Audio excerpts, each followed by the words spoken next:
E aí galera, beleza? Bem-vindo mais uma vez ao Historizado Company aí. E hoje no nosso História Origens, né, nós teremos aqui sobre o Dia do Trabalho. Quer saber por que o Dia do Trabalho foi escolhido 1º de maio? Quer entender por que o trabalho e, de certa forma, as concepções entre o conflito socialismo e capitalismo existe? E por que hoje o Dia do Trabalhador é comemorado com festas e até alguns sindicatos fazem festas e sorteiam carros para os trabalhadores? Então fique ligado aí, mais História Origens. Dê seu like, se inscreva no canal, indique a colegas, marca o sininho aí para receber as nossas notificações. História Origens. No dia 1º de maio de 1886, em Chicago, nos Estados Unidos, nós tivemos um grande protesto de trabalhadores, né, para diminuir as 17 horas de trabalho nas fábricas para 8 horas por dia. É isso mesmo, os caras trabalhavam 17 horas por dia. O século XIX é o século do auge da segunda revolução industrial e não existia leis trabalhistas, não existia leis também para a burguesia, e os governos em si seguiam o liberalismo econômico de Adam Smith, onde você tem o Estado. Ele simplesmente regulava o valor da moeda nacional em relação à internacional, e ele também simplesmente agia como um Estado mínimo. A função era proteger a propriedade privada, proteger as indústrias, proteger os bens públicos, e de certa forma o Estado ele não tinha uma preocupação ainda com o sistema que havia nascido na relação burguesia-operariado. Isso foi uma coisa nova para o período. E o capitalismo ele era meio carnificínico mesmo, tinha uma mão de obra excedente, então sempre tinha trabalhador, você não quer esse emprego, aqui tem outro. Né? Quando um burguês quebrava, uma indústria quebrava também, o governo ele protegia a propriedade privada, mas o governo não tinha preocupação nesse período do capitalismo industrial financeiro do século XIX, galera, de auxiliar a indústria não. Não tinha esse negócio de abrir concordata, abrir falência, o governo apoiar com dinheiro, igual você tem hoje não. Era um capitalismo carnificínico, né? Esse capitalismo ameno, né? De certa forma, como eu já disse aí em outros momentos, né, do nosso canal. Então, em 1º de maio de 1886, existe esse levante e cria um grande tumulto em Chicago. E nesse momento, os sindicalistas também eles haviam conhecido, não só os sindicalistas como os operários, eles conheceram a doutrina socialista de Marx e o anarquismo de Proudhon e Bakunin. Essas ideologias não nasceram só com Marx, Engels. Muitos burgueses, advogados, como vocês sabem, já haviam escrito sobre proposta de fazer uma sociedade melhor. E aí, nesse caso, o operariado, que era semi-analfabeto, ele começa a abraçar essas ideologias porque elas mostram que a exploração do trabalho, mostra que a exploração da carga horária do trabalhador é que vai enriquecer a burguesia. E aí o que acaba acontecendo é que, claro, que a massa trabalhadora do século XIX e início do XX, e principalmente os sindicatos, eles vão se ligando ao socialismo, vão se ligando ao anarquismo, e em 1917, com a Revolução Russa, a Rússia e outros países se tornam a União Soviética. E o estado do operário, galera, começa a dar certo. A União Soviética, a partir de 17, 18, 19, 20, ela começa de certa forma a crescer, a se organizar, tá entendendo? Então, nesse momento, os trabalhadores, eles vão se envolver e uma linha muito tênue vai separar a ideia do fim do século XIX e todo o século XX, início do XXI, galera, uma linha muito tênue vai separar sindicato, trabalhador e socialismo. É por isso que você tem um pouco essa ideia. Mas não quer dizer que todo trabalhador ou operário é socialista ou que todo sindicato é socialista na visão socialista mesmo, tá, turma? No conceito marxista. Não é numa visão assistencialista, lembrando que um Estado assistencialista não é um Estado que dá dinheiro, não. É um Estado, por exemplo, o FIES no Brasil, o governo financia o estudo daquela pessoa na faculdade, financia o estudo da pessoa naquela faculdade, porque ela não tem condição de pagar. Exemplo, uma universidade particular de medicina. Essa universidade particular de medicina, um cara passa no Enem, entra, a nota dele é boa, mas ele não tem dinheiro para pagar. Ele faz o FIES. O governo paga a faculdade de medicina dele. Olha só, o governo assistencialista está formando um médico, porque está pagando a faculdade, está bancando a faculdade particular que gera emprego e o dono é um empresário. E aí quando esse cara se forma, ele começa a trabalhar e começa a pagar o governo. Quer dizer, o governo vai receber o que pagou para ele estudar. Então o governo assistencialista, que é o de centro-esquerda, não é um governo socialista, gente. Não é socialista clássico. Eu estou ressaltando isso logo no início da nossa aula, no dia 1º do trabalho, porque isso tem gerado confusão nas pessoas e são os conceitos reais e o que realmente é. Então é isso que acontece. O burguês ganha, o estudante ganha, o trabalhador ganha e o Estado vai ganhar depois. Ser um Estado assistencialista não é dar dinheiro para os outros à toa. Não é isso. Compreenderam? Né? Como dizem, sustentar vagabundo. Não é bem assim. Até porque a sociedade capitalista, gente, é a sociedade do trabalho. Então não é à toa que ela tem o dia do trabalho. Não é só o operário que trabalha. O empresário trabalha também. E às vezes o empresário ele não tem nem carga horária.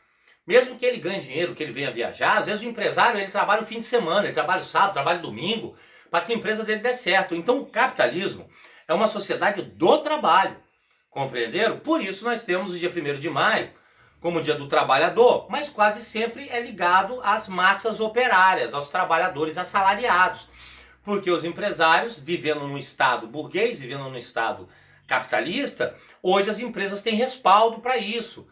Né? E aí a classe operária que acaba reivindicando, já que o lucro dentro do sistema capitalista sai de cima do trabalho do operário, não resta dúvida. Hoje bem mais ameno, tem divisão de lucros, tem o 13º, tem empresa que paga plano de saúde, ticket de alimentação, é uma forma do impacto do sistema capitalista ser menor.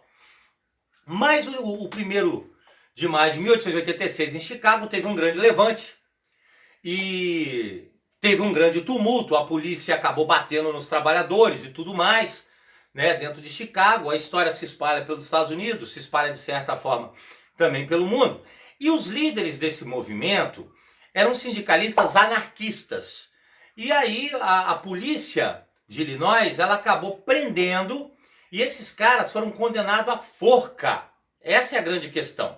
No dia 11 de novembro, esses caras, um se suicidou na cadeia e os líderes do movimento foram enforcados no que ficou conhecido como Black Friday, tá? Ou seja, Sexta-feira Negra. Por 11 de novembro tem sido uma sexta-feira, né? A Sexta-feira Negra, que não tem nada a ver, né, com a Black Friday hoje das lojas. Assim, não é que não tem. Vamos fazer uma pontezinha que é legal vocês aprenderem isso também. A Black Friday de hoje, que é um queimão, é uma oferta gigante nas lojas, ela veio da ideia da General Motors dos Estados Unidos, ou seja, da Chevrolet, porque a Chevrolet ali, nos anos 80, ela decidiu mudar toda a linha de carro dela.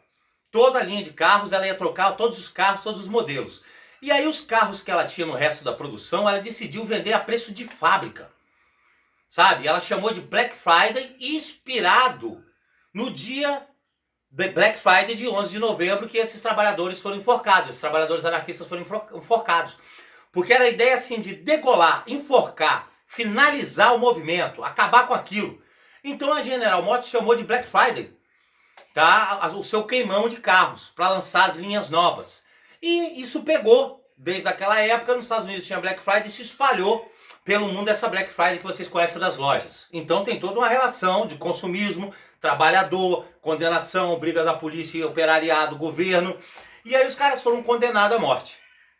O que acaba acontecendo é que isso ocorreu nos Estados Unidos, apesar de que nos Estados Unidos não é essa data que se comemora o Dia do Trabalhador, justamente porque o governo norte-americano não quis ser responsável por ele, a principal nação capitalista, a nação do empresário, o sonho americano, ter criado um Dia do Trabalhador com tendências anarquistas e socialistas. O Dia do Trabalhador nos Estados Unidos acontece na segunda-feira do mês de setembro. Quer dizer, observe que é uma data móvel. Você não tem o dia tal, é o Dia do Trabalhador. O governo norte-americano chegou a botar como a segunda-feira. Então o dia varia, é só a segunda-feira de setembro. Compreenderam? Mas no restante do mundo, quando entra o século XX, movimentos operários no norte da França foram sufocados desse jeito. E aí o governo de Paris decide colocar 8 horas de trabalho por dia. E a Segunda Internacional Comunista também acontece em Paris. E naquele momento eles decidem o 1º de maio, em homenagem ao que havia acontecido nos Estados Unidos, para ser o Dia do Trabalhador. Logo em seguida, a União Soviética, que já existia também, né, vai decidir que o dia 1º de maio é o Dia Internacional do Trabalho ou do Trabalhador. E aí a França, que tem grande expressão no mundo capitalista, a União Soviética, que era a expressão no mundo socialista, vão escolher a mesma data para o Dia do Trabalhador e isso vai internacionalizar essa data. Então alguns poucos países como Estados Unidos, Nova Zelândia, Austrália, têm datas diferentes para o Dia do Trabalhador. É quase realmente um Dia Internacional do Trabalhador, né? E aí nesse momento esse dia ganha força.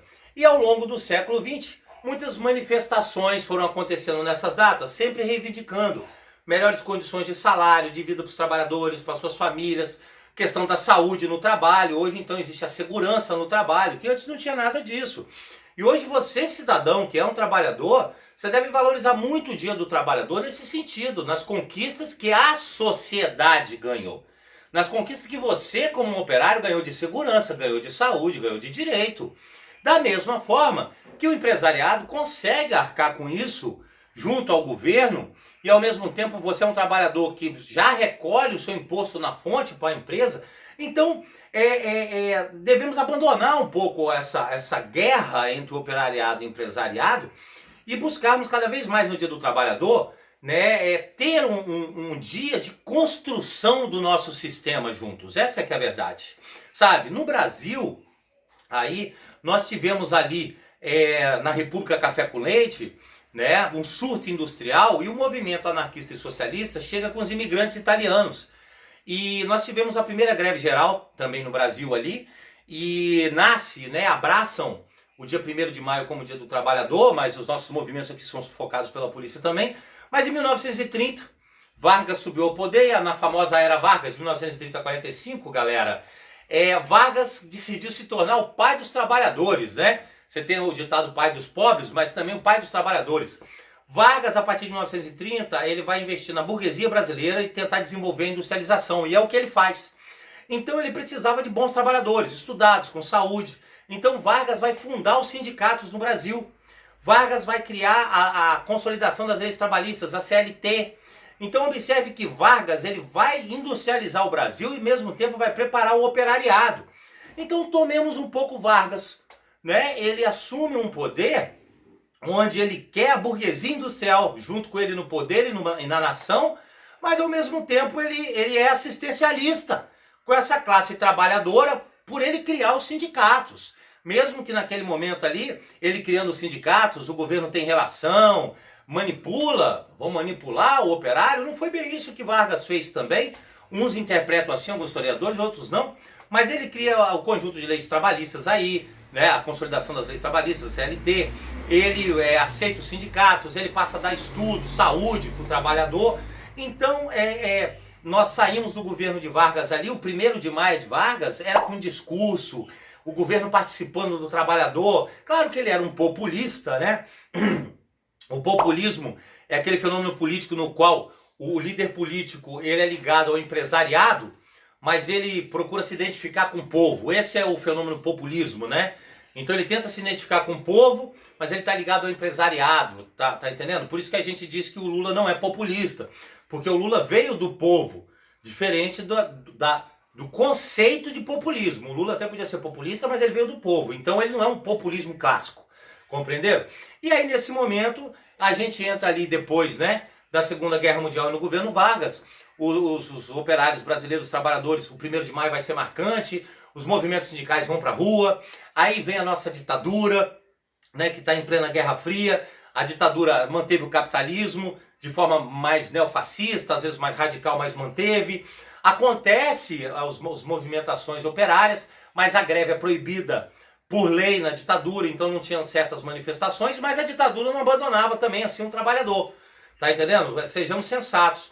Ela também criou as escolas técnicas, você teve trabalhadores estudando, os senais, esses órgãos todos criados ali para formar o trabalhador, devido a essa ideia de industrialização da ditadura. Isso é um ponto positivo da ditadura, nós temos que falar os pontos negativos e positivos de qualquer governo, de qualquer era, galera. A história é assim, é a ciência que estuda os homens no tempo, e nós não podemos considerar um governo bom, um governo mau, não. A gente considera acertos e erros de cada governante e de cada período de governo, né?